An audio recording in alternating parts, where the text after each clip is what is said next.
matters to some extent because you're building a lot of patterns for how you're going to work.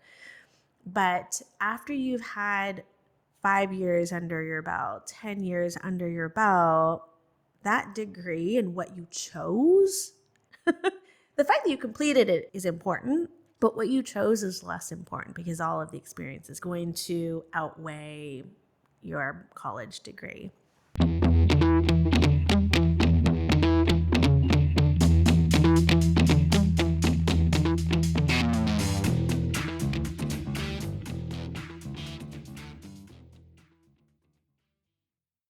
Hi, everybody, and welcome back to the podcast.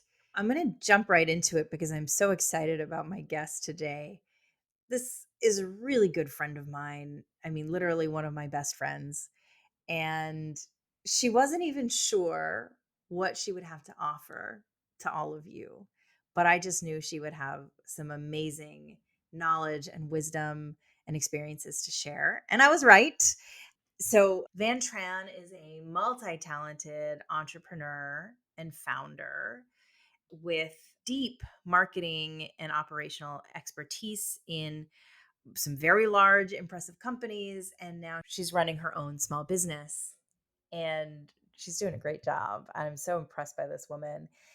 The other thing that I'm so impressed by is that she's got skills and she knows that she has those skills. She's confident and will take risks because she knows that she can handle whatever she says yes to. And that kind of confidence, I think, is rare, and it's often hard for students to wrap their heads around that.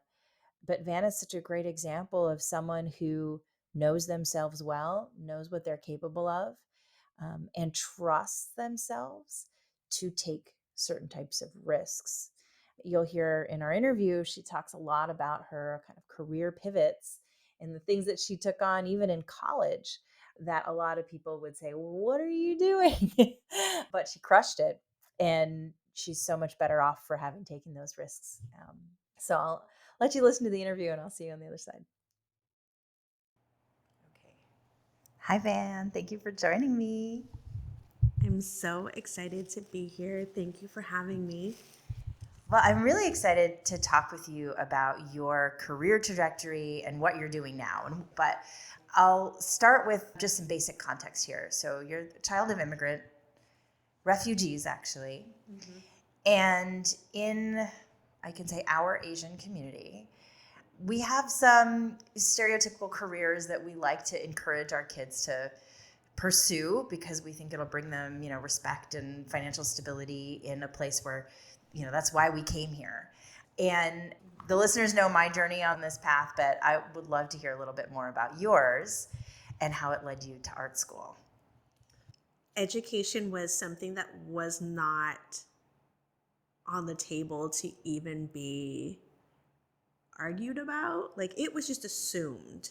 And if there was any question about education, it's what level of degree you're going to get. So my parents, like you said, are immigrants, refugees. They absolutely understood the value of education.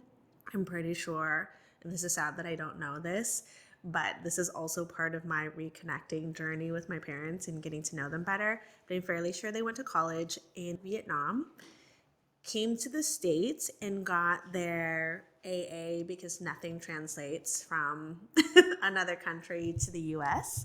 And there was in electronics. So they were already getting into tech early on. And for my brother, my sister, and I, it was really a matter of like, okay, now we're here and you have all of the opportunities to do amazing things. So please do amazing things. For some reason, myself, as the middle child, and this is where I find offense. Like, your typical Asian parent is lawyer or doctor, maybe engineer. And for whatever reason, my dad's like, maybe you can be like a dentist or an accountant. And I found like so much offense to that. I just took that to mean he didn't really believe in my capabilities. He's like, okay, way to aim for the middle, Dad. Like, I don't know. You've told me all the time to really, really pursue a higher education, to do amazing things. And they've always treated me that way. There was never a question that I couldn't achieve anything that I wanted. And it was a matter of like making sure that I wanted something big. So that bit of information from my dad was very jarring for me. And maybe on a subconscious level, somewhat freeing, where it was just like, oh, well, if that's what you want from me, I can do whatever. In any case, coming into that age where I was thinking about college, I had always been an artist from in as early a childhood memory. I was always drawing. I was drawing the cartoons that were on TV. I had collected any comics that I could collect, and I would draw the characters in the comic books. And so when it came to college, I actually didn't even think about that. I was like, that is not something that is acceptable because it is risky and it's not something that I would consider. I'm from San Jose. San Jose State University is nearby. All of my aunts went to San Jose State, and I didn't even think about the program specifically. Maybe a few things. I mean, San Jose State is known for their engineering, they're also known for their art school and science. So, some thoughts there was like, oh, I can go to San Jose State and get a biology degree as like a pre med type thing. And I totally bought into that, went and started taking some biology classes, took all of those classes, and on the side decided to take some art classes because it's something that I love and I thought I can do that on the side. Well, I think after a year, I realized this is not what I want to do. I didn't want to go into the medical field, mostly because the idea of blood and all of that was not something that I was interested in. And so I actually went and pursued an art degree. And even then, there's like that part of me that thought like, how can I make art also practical? And so I looked at a couple different art degrees that would allow me to do that, which is graphic design and illustration and animation. San Jose State has an extremely strong program. And some of the best artists who are working in the industry on Star Wars, on whatever, have come from San Jose State. I didn't know that at the time. I just knew it was hard. I think they allowed, I don't know, 20 to 40 students in every year. And so I went and just started taking all of the prerequisite classes and decided, okay, let fate decide. If I can get in, then great, I'm going to do this. And I got in and didn't tell my parents. Really, like, that was the thought in my mind. What were your parents thinking while this was happening, while you were even just taking the prereqs? Did they know about it? I was raised in a household where you listen to your parents. And I decided that if I were to ask them for permission, I would be leaving the decision in their hands. And I wanted to fully own my decision. And I also was very confident that whatever I did, I'm going to make it. So it really didn't matter to me. It was just, I knew I was capable, even if, let's say, I get out of college and I don't pursue art. I didn't care. I was doing this for myself. And it was something that I loved and something that I absolutely valued and still value to this day, because it actually does lend itself, which we'll talk about this, to kind of my journey, my career, and where it's led me today. So I went and got this art degree, and I didn't tell them until probably right before I graduated. This is so amazing. And knowing you personally, I'm sensing a theme. And I love that you were able to listen to yourself, at the risk of, displeasing your parents. I think that is one of the biggest struggles for teenagers and young adults is to learn how to listen to themselves. So, how did you learn how to do that? How did you learn how to trust yourself like that? Well, I employed the ask for forgiveness rather than permission. And I said, this is my life. And at the end of the day, I actually understood what my parents' fears were. And their fears were just making sure that I had a degree that would allow me to support myself. So being self sufficient is also a value that I have. So while I was in college taking my classes, and I ended up somehow, I don't even know how this happened, but I got a junior web engineering job in the middle of art school. How I rationalized it is that if I could marry the tech and the art together and work on websites, web design, digital, then it would allow me to have a career that I was passionate about. It would give me a creative outlet while also being able to earn a decent living. And so this is where it all kind of falls apart a little bit, is that I really got into it. Like I went to boot camp, I got really into the web development. And for a moment, I was like, do I need a degree? Yes. Yes, you do, because it does open doors. And so I actually had to take a semester off because my grades were impacted. And fortunately, I wasn't kicked out of the program. I got an arts degree. My parents were just like, oh. I have one aunt who's a lawyer, and she's like, Van, how are you going to make a living? What are you going to do? And honestly, at this point, 20 years after graduating, it really doesn't matter. I mean, it matters to some extent because you're building a lot of patterns for how you're going to work. But after you've had 5 years under your belt, 10 years under your belt, that degree and what you chose, the fact that you completed it is important, but what you chose is less important because all of the experience is going to outweigh your college degree. This is so great. And I love that you said that because you're so right. You learn so much more on the job.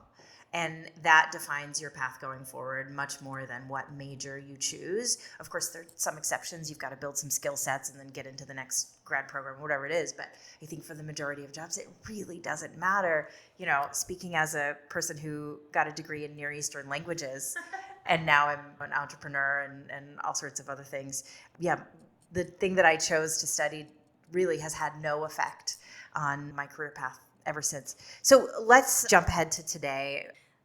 Yeah. So today it's kind of a winding path. I mean, I think I just gave you a little bit of insight into how I actually got into tech. And so the coding actually did help me. I learned a lot about databases and a lot about programming, which led me into digital marketing. I went into database marketing, email marketing, CRM, which is customer relationship marketing. So all of that actually leveraged my art skills and my art knowledge because it gave me kind of the tools and the framework to be able to look at something and understand how the human mind breaks down content and information. So, in any sort of design class or illustration class, you think about composition, you think about hierarchy of information, which surprisingly lends itself to a lot of things, including data taxonomy. All of that becomes useful pieces of information from art school, and it definitely allowed me to think a bit differently and high level. So Sheila, you and I have talked about the fact that I'm able to go into detail and move all the way up to high level thinking. And that's why, because I'm always thinking about infrastructure and how to categorize information in order to package it up and communicate effectively. So, yeah, I went through lots of different roles, both on the kind of private corporate side, working at startups like StubHub and working for large organizations like Oracle and Westfield, which is global, and then went into agency world, which definitely my art degree was leveraged for that. But you're getting into strategy at that point in time. And today, well, I made yet another pivot, and the pivot is something that I feel very passionately about, which is people development and leadership and career development. And I ended up starting my own business with a co founder last year. And I will tell you, starting a business, you will use every single skill that you have acquired from maybe even before college, but I've used every bit of art. I'm doing it myself. I am literally creating all of the art assets, all of the things that I learned in corporate America of being efficient, thinking through processes, thinking through efficiencies, all of the measurements, all of that comes into play. And I get to use it with a deep sense of purpose. So hopefully, my story, the takeaway is that you can start and end up in such different places, and that's okay. Like you can pivot, and I enjoyed every pivot that I've made. I love that. I think that's such a good life model. Like, just embrace the pivot because you will have to, because life throws curveballs at you. But also, it seems that you have, maybe not every single pivot, but your major pivots have been towards purpose, towards meaning. And I think that's so admirable. Close us out with giving us a description of API Rising and what you're hoping to do with people now. Sure. Thank you for that. API Rising is the organization that I co founded. And API Rising is focused on moving the needle in terms of getting more Asians and Pacific Islanders into leadership roles. And as an executive at an organization, when I looked around to the left and to the right and above me, there just weren't very many people that looked like me. And I felt like I needed to make a difference. I wanted to spend my time and my energy trying to make a change using every single skill, piece of knowledge, wisdom that I've acquired over time in order to help other people. Well, if people want to learn more about what you do, Van, where can they find you? Thank you. You can find us at www.apirising.com. We're also on LinkedIn. Hit us up, send us a message on LinkedIn. It's also API Rising. Thank you, Van. It was really fun to talk with you. Thanks for your time. Thank you. Thank you so much. So even though I know Van so well, I felt like I learned a lot more about her in the course of this interview. There's something so beautiful when people can tell you their story from their education forward. And it just opens up something vulnerable. And of course, we're all in middle age looking back now with so much more clarity and maybe some nostalgia. But I do think these stories are really important to tell because with almost every guest you've heard on this podcast, we talk about that journey and we talk about the pivots that they had to make and how they transferred skills from one area to another, how they thought they were going to do this thing and then they ended up somewhere they didn't even expect. And I think it's so important for our kids to hear these kinds of stories, but also for all of us to hear them, to know that we're in good company. This is kind of the way things go. And there are many roads to success. Success looks different for everybody. All right. Well, that's it for today. Thank you for tuning in, and we'll see you next time.